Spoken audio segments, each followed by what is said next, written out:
We're celebrating with the one and only Scott Gorham, talking about the Thin Lizzy legacy that we, as the fans, will never let die. But Scott, we've come to know that you are now a fine artist, and I know you've done it for a number of years. But it's time to let the world know and see your art. Tell us how far that goes back. And I know personally, I was always interested in music and art myself. To me, sound and vision always went together. We talked about the great Right. Fitzgerald album covers and stuff you guys had. It went hand in hand with the music. But talk about your love for art and what that allows you to do now as you express yourself. Right. Well, I've always loved art ever since I was a wee teenager. I was always scribbling this or scribbling that. But there's there was one tour. I think it was like 1978. We were in Amsterdam, Yep. and nobody else wanted to go out for a walk. And Amsterdam's a beautiful city just to Oh walk yeah. around. It's I'm really a fun place, right? I'm So I said, "Oh, to surprised. hell It's with you guys." usually the place to go out at night, Right, right. So, but this is daytime, and I go out for a walk. No, I'm not into buying anything. If I see something, okay, maybe, right? But I walked by this one shop, right, that was just beautifully decorated in the front, right? Mhm. And there was, great things behind the huge glass window, and it just really caught my eye, and I realized that this was an art store that looked like it had everything in it. Anything an artist would want is going to be in this store, right? And I thought, well, I'm not going to buy anything, but I really want to have a look inside, just to see what's going on in here, right? And and it really was a great shop, and I was getting excited being in there, and I, got one of the sales lady, and I'm asking her about this pencil or this kind of pen or this kind of paper, and before I knew it, I had like two boxes of pencils and erasers and a huge, uh, writing pad or drawing pad. And I thought, oh, okay. And I went back to the hotel and started to draw, right? Just because it just felt like the right thing to do. I've never taken really art lessons before in my life, so I was a complete and total amateur at this whole thing. But who cares? Nobody's going to see any of this. And this is kind of a secret of my own.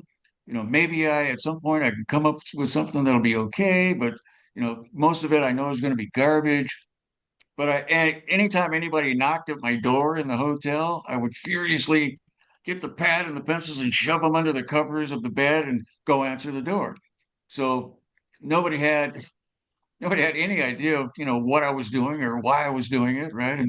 And I thought there's no need to tell anybody. I mean, I'm not that good at it anyway, so nobody's going to want to see this stuff. And I kept that kind of attitude going, the whole time through, the rest of Thin Lizzy, and then through, the reincarnation of Thin Lizzy and Black Star Riders, and all of that, and I just it was like a thing, like when you're packing your bags to go on a tour, that you got to bring your pad and all your pencils with you. Um, but what happened was 3 years ago. I showed my wife. She had never seen any of it either. Didn't even show her, right?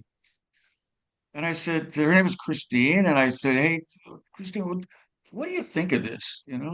Just give me your honest opinion. She goes, wow, man, that's really good, man. Who did that? And I said, well, I did it. She would, yeah, right. Yeah, come on, really, who did that? And I got all mad and snatched it from her and went upstairs all angry. But she goes, well, do you got any more? And I went, no, no, I don't, Um, and I was just trying to keep her at bay because I guess I didn't want any criticism or stupidly didn't want any criticism. But then one day there was another picture I had. And I went, well, I'll try this again. And I showed her another picture. She goes, oh my God, this is, how much of this stuff do you have? And I said, well, Guess I've got about 35 years of it. Right? It's all under the bed. She goes, you're kidding, right? I went, no. And she goes, I got to see it. You got to show it to me. So I showed it to her and she goes, well, you know, it can't just be me that sees this stuff. You got to show it to, Yeah. everybody else. I went, Yeah. no, no, Share no, it. that's not going to happen. I don't want to know about that. And that went on. Those conversations went on for literally 3 years. To finally one day I went, all right, all right already. What do you have in mind? And Christine has been a PR person for Formula One teams, for Live Nation, for all these mega companies. So she actually knew what she was talking about. So I felt pretty safe in her hands, letting people see it. But she put on this art exhibition at Iron Maiden's Hotel right in the middle of London, right? Yeah. And it scared me to death. It really did. It went from, nobody in the world ever seen any of this stuff to now there's, I got this room packed with like 120 people, and half of those are art critics, for God's sakes. Art critics, come on. So I'm backstage and I'm almost freaking out. But my buddy Phil Glenister, who's an actor, got up on stage with me, and it actually turned out to be a really good night. Uh, he had his microphone, I had a microphone, and the people were great. Everybody laughed at the right spots, at the right jokes, and all that. And it was just a really, really good reception. It made me got my confidence going a lot more about you know what I'm doing in the whole art world. But I got to tell you, it took some work, to get my confidence up to actually show it to people. So it's a lot different in the art world than it ever is in the music world. When you're in a band and something bad happens, you kind of all take the crap collectively, right? So it doesn't Yeah. quite hurt so much. Like a Or you can sports go, no, team, no, it wasn't me, it was him. It was him that made the mistake. It wasn't, you got all that right. But when it's just you and your pencil, there's nobody to blame. You know, you got to take all the praise or you got to take all the critiques.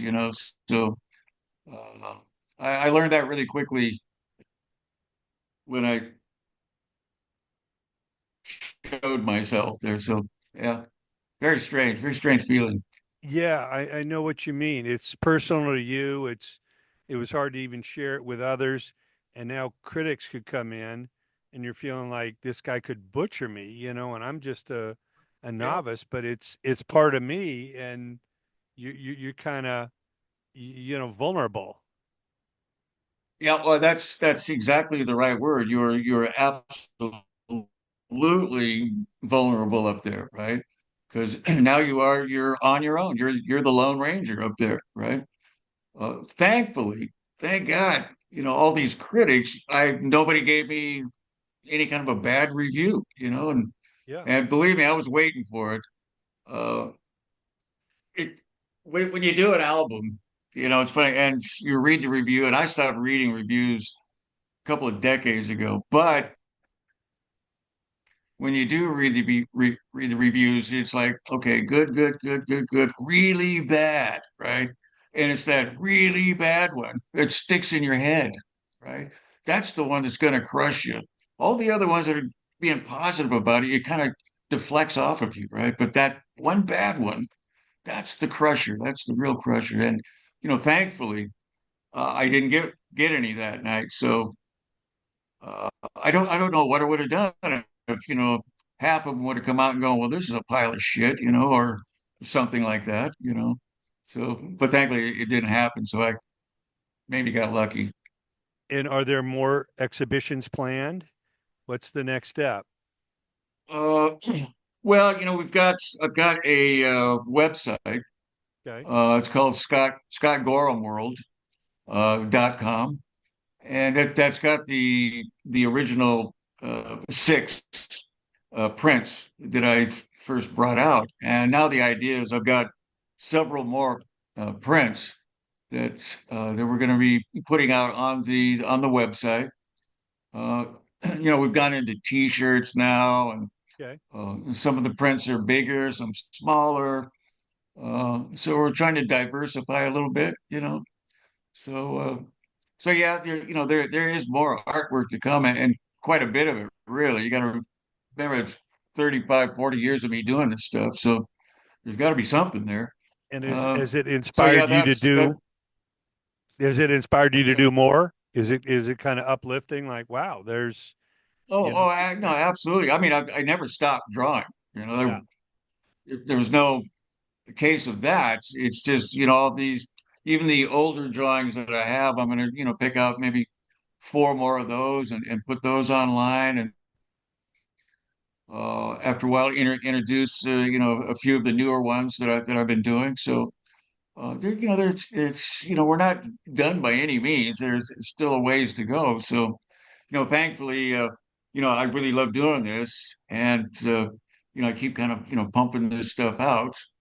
Uh, yeah, so we'll see what happens at the end. But if you want to go, see some of these prints, it's scottgorhamworld.com. There's a good commercial for you, right? Absolutely.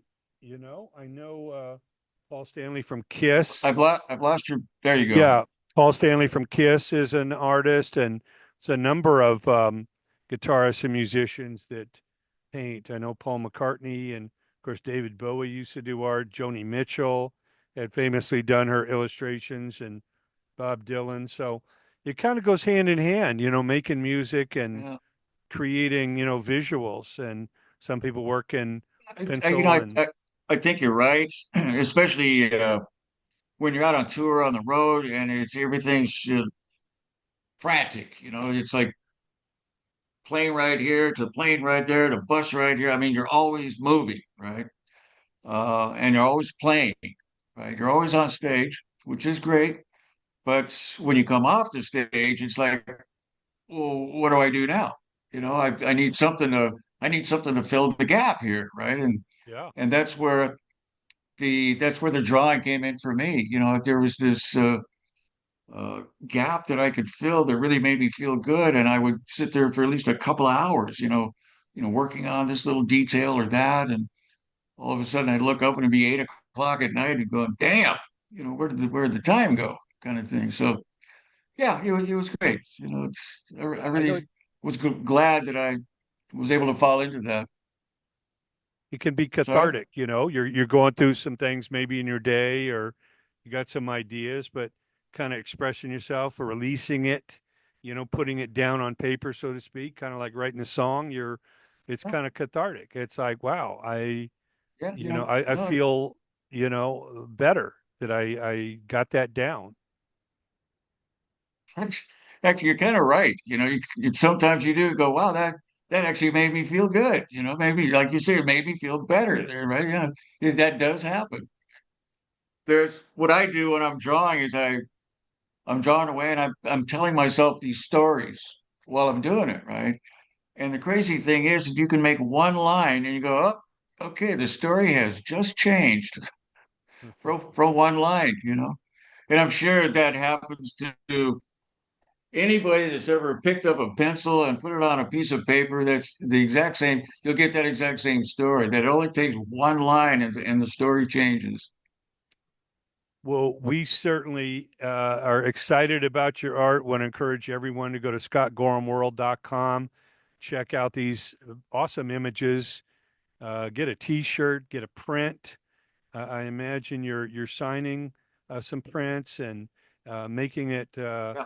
a centerpiece in people's man caves and living rooms and offices and things like that. They can share some of their favorite musicians' creations. So until Well, you're back playing some guitar, we want to encourage you to keep making some art, and hopefully the legacy of Thin Lizzy will continue to inspire you, and hopefully there's some more music in the future. there will be. It won't be until, obviously next year, which is not too far away, but I'm always thinking about it. Yep, It's all about getting the right people. of I course. can't just get up there and put a version of Thin Lizzy together that's just okay. I can't do that, So I have to wait uh, sometimes a long time for all the right people, for all the stars to line up correctly to Yes. be able to do these kind of things. So people will just be patient. I'll thank you for that, But we'll see. We'll see if I can get those stars all lined up. Well, coming from your hometown of Glendale, California, beautiful Southern California, we love you, Scott, and thank you for so many decades of incredible music and creativity. And we now open the new door and chapter of your music to enthrall and excite us. Thank you so much for all you've done. Well, thank you. Thank you for talking with me tonight. And I want to say, hey, Glendale, I miss you. I need you. I will be back, hopefully.